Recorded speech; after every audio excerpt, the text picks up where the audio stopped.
bukan hanya IHSG yang menjadi perhatian kita pada hari ini pemirsa.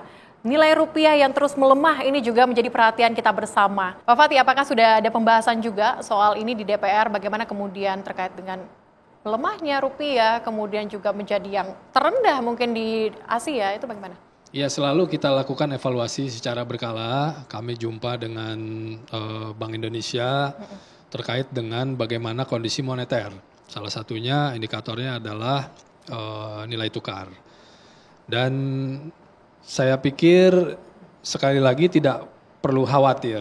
Yang pertama, tekanan yang ada ini memang karena masalah global ya.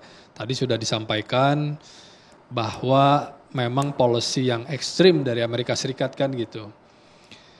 Jangankan rivalnya, tapi sekutunya saja mereka perangi kan, seperti Kanada, Eropa dan lain-lain. Nah, ini tentu menyebabkan tekanan yang pada akhirnya berefek kepada nilai tukar, bukan hanya di Indonesia saja kan gitu. Kita lihat negara-negara lain bahkan lebih parah. Namun kembali lagi berbicara di Indonesia, kami selalu berkomunikasi dalam hal ini dengan Bank Indonesia, dan di dalam laporannya bahwa segala yang sifatnya itu indikator-indikator utama itu di dalam kondisi yang baik, dan cadangan devisa kita juga cukup untuk melakukan operasi moneter, dalam hal ini menjaga stabilitas nilai tukar rupiah. Oke, Mas Fitra, dengan melemahnya rupiah di mata dunia saat ini, apa dampak paling mungkin terburuk yang bisa kita alami terhadap perekonomian Indonesia? Iya, kalau sebenarnya ada positifnya ada negatifnya juga sih. Okay. Seperti misalnya performa ekspor kita di bulan Februari itu naik 14%. Salah satu dipicu oleh depresiasi rupiah. Ya, karena komoditas kita menjadi relatif lebih menarik di pasar global.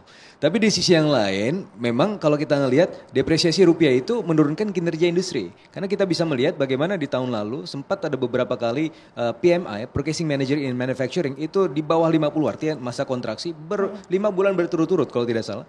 Itu salah satunya adalah kalau dilihat dari apa sih masalahnya, ternyata karena tekanan ongkos produksi yang berasal dari volatilitas nilai tukar.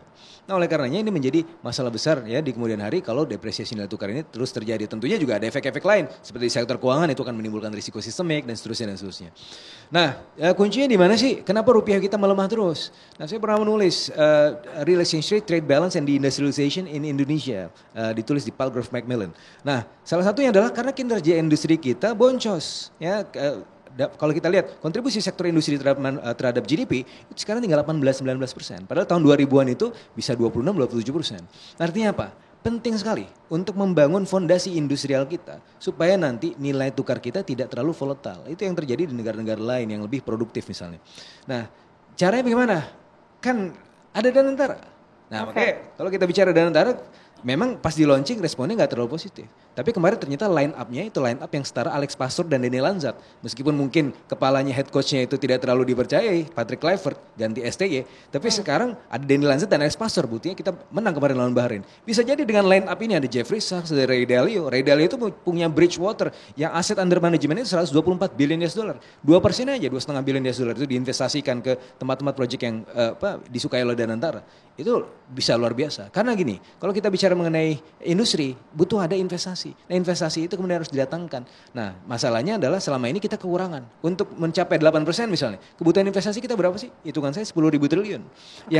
Dan cuma 3.000 triliun di dalam negeri, harus dari luar negeri itu 7.000 triliun. Kapasitas itu cuma 3.000 triliun. Makanya keberadaan wadah ya investasi seperti Danantara ini ya perlu dimaksimalkan. Nah, untungnya ya, pekan lalu kita sudah melihat setelah line up-nya itu diumumkan, kan awalnya tuh kalau kita lihat dari sesi sebelum break itu kayak wah tertekan terus ini karena Danantara kali. Ternyata setelah diumumkan, ternyata negatifnya respon positif.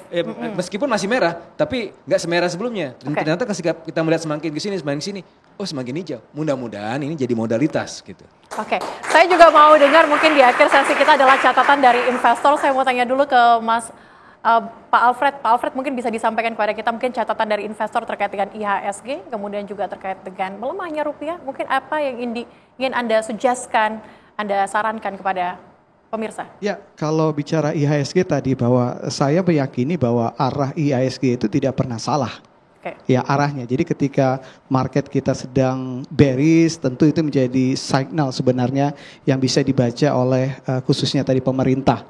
Artinya bahwa ini yang memang harus selalu dicermati ya oleh pemerintah, karena sekali lagi bahwa kita tidak bisa pungkiri sudah mulai banyak nih masyarakat yang tercampaign oleh regulator dulu masuk menabung saham dan sebagainya. Terakhir kita banjir investor retail dan juga pengaruh terhadap nilai transaksi juga sempat berkontribusi terhadap pertumbuhan nilai transaksi, penyerapan penghimpunan dana, dan jadi ini momentumnya juga harus dijagalah. Kita tahu bahwa proses literasi kita juga masih kurang, proses pengawasan juga masih kurang. Bahkan kadang-kadang kita melihat pemerintah ini sepertinya tidak cukup paham tentang apa itu pasar modal. Saya masih ingat tahun lalu saya baca berita institusi seperti BPK merekomendasikan menjual saham. Wah, ini juga aneh nih.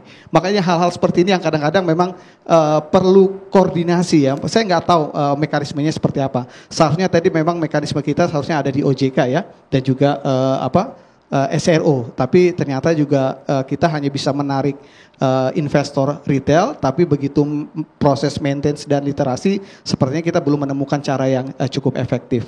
Terkait dengan penurunan nilai rupiah, ini juga kita pahamin adalah signal bahwa memang ketika terjadi, kalau di bulan awal tahun terjadi koreksi terhadap rupiah kita karena indeks dolar yang menguat.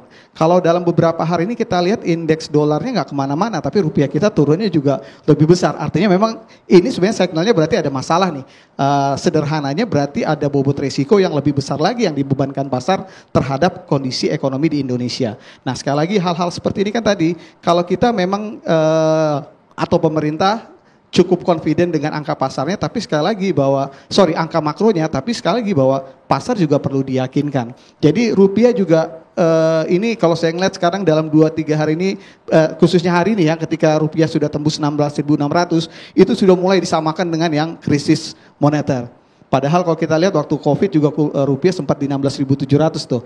Tapi kalau saya melihat pola seperti ini memang saya nggak tahu ya, tapi tetap bahwa ada pihak-pihak juga yang selalu pengen menebar ketakutan kepada investor kita. Jadi ini juga yang mungkin perlu menjadi perhatian. Sekali lagi, kalau 15-20 tahun lalu retail yang kecil nggak masalah, tapi sekarang retail sudah mulai banyak. Ada juga yang sudah mulai secara istilahnya sangat disiplin ketika dia membeli saham memang pure karena rencana investasi dia. Nah, hal-hal seperti ini yang kadang-kadang memang harus menjadi perhatian ya. Jadi mungkin nggak bisa dipungkiri lagi bahwa kita lihat dalam 10-15 tahun terakhir itu pertumbuhan pasar modal jauh lebih tinggi dibandingkan pertumbuhan perbankan. Karena kita tahu bahwa pendanaan kan kalau nggak perbankan pasar modal. Jadi ini jangan disepelekan pemerintah lah. Jadi kalau bisa harus semakin serius lagi terhadap pasar modal kita. Modal, ya. Kehadirannya sangat dibutuhkan pemerintah. Harus ada keseriusan. Kalau dari Pak Fier seperti apa? Baik, pemerintah memang seperti yang tadi Pak Alfred sampaikan, harus mulai mengambil perhatian kepada pengembangan pasar modal. Ya, harus diisi oleh orang-orang yang berkompeten. Kenapa? Karena di dunia ini yang bisa memberikan return double digit dan triple digit di dunia ini hanya ada 2. Pertama stock market, kedua kasino. Jadi kalau kita mau bisnis di tempat lain, oke, saya bisnis ini bisa bikin 100 miliar, 100 triliun, bisa. Tetapi di industri konvensional tidak bisa membeli waktu. Oke, baik. Nah, di bursa bisa membeli waktu. Itulah kenapa orang berbondong-bondong datang ke bursa. Jadi harus dibuka pintunya. Jangan baru mau masuk udah ditaruh pengawal, mau ditangkap. Nah, jadi nanti orang mau jual saham ditangkap. Oke, berarti harus ada keseriusan, harus ada perhatian dari pemerintah terhadap pasar modal begitu ya. Benar. Terima kasih Bapak-Bapak hari ini sudah bergabung dengan kami di Indonesia Business Forum. Kita bahas pembahasan yang sangat menarik hari ini terkait dengan IHSG dan juga melemahnya rupiah. Harapannya setelah nantinya dibuka kembali, IHSG akan kembali hijau pemirsa. Demikian Indonesia Business Forum, saya Celia Alexandra pamit undur diri. Terima kasih dan sampai jumpa pekan depan.